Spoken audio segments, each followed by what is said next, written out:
Health experts say the pandemic is having a disturbing impact among the youngest of us. Thanks for staying with us. I'm Patrick Nolan. And I'm Jane Monreal. Numbers from several studies show that kids are not only struggling mentally as a result, but they're also trying to end their own lives at very young ages. Heavy. Fox 4's Rochelle Aline breaking down this painful trend and sharing some tips you can use tonight to check on the kids in your life.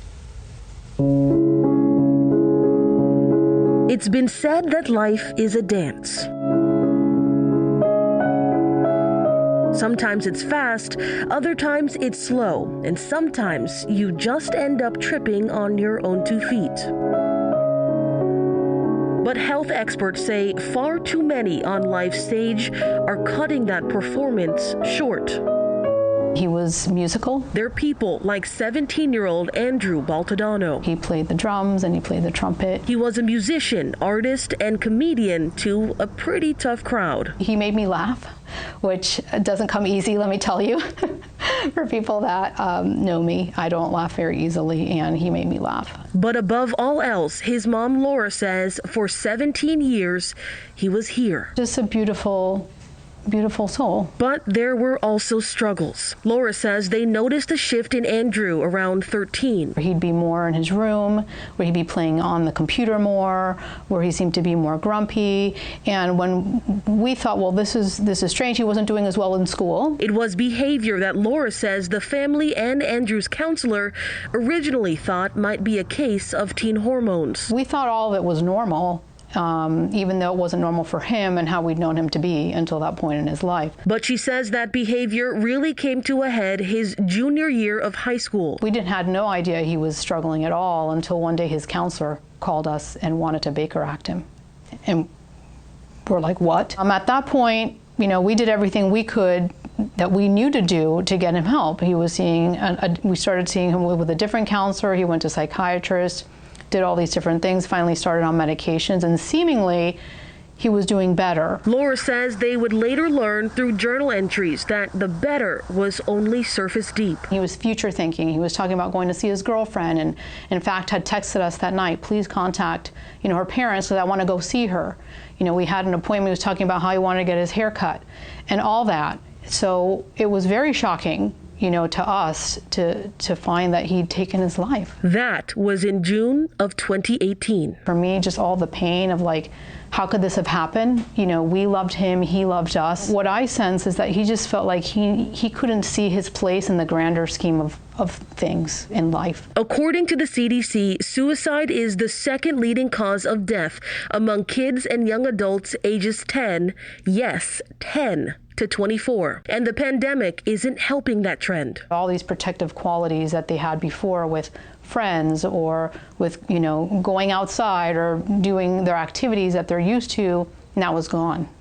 And that isolation is really one of the things that's putting them in the place where there's this disease. And there are numbers to back up that concern. A CDC report says that they saw a spike in the number of kids who went to emergency rooms last year for mental health concerns. And the American Academy of Pediatrics says they saw a spike in suicidal thoughts and attempts in kids as young as 10 years old between January and July of last year, right at the height of those pandemic lockdowns. The fear now is that as the pandemic drags on, we could see all of those numbers increase. It's just a dark time. It's a dark time for all of us, but especially for children. That's the founder of Valerie's House, Angela Melvin. Her organization provides mental health services and long-term grief counseling to Southwest Florida with a special emphasis on kids. And Melvin says over the last year, they've had several families come in to grieve the loss of a child who died by suicide. What's so tragic is when a child makes this decision, because a child is just getting started in their life and they don't know what their future's like and how it can get better. And there's still this huge world ahead of them. They don't see that. Melvin says the warning signs can look so different and sometimes not exist at all. What we do know is that they believe leaving this world is going to be a fix for the pain that they're in here. Often, people don't want to talk about suicide for fear of encouraging it. But Melvin now recommends parents change the strategy. Have you heard the word before? That's a great question to just start with. Have you ever heard the word suicide? Well, I think so. What does it mean? Do you know what it means? Do you know anyone that's talked about it? Have you ever thought about it? Yes, you heard her right. She says you need to ask them and don't shy away from using the word suicide either. A lot of children, if you just ask them, you know, if you're brave enough to just ask them and they're thinking about it, there's a good chance they may say what they're really thinking. It's a conversation that Laura says is vital, but she adds that your approach matters too. If, for example, if you come to your child and say, "You're not thinking of hurting yourself, are you?" is very judgmental. And then that puts more in a place of like, you know, of kind of like wanting to shut down. Versus if coming from that place of curiosity and questioning and care. And here's the other thing, really listening. That's huge.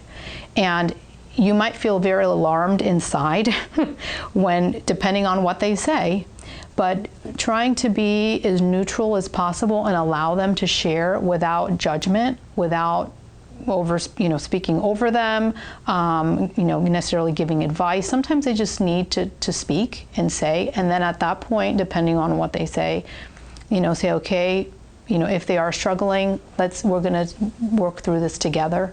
Dr. Bontadano says she learned those techniques after losing her son, and she says she wants families in Southwest Florida to be better prepared. Coming up tomorrow morning on Fox 4 Morning News, I'm going to show you the resource she created to help make that happen.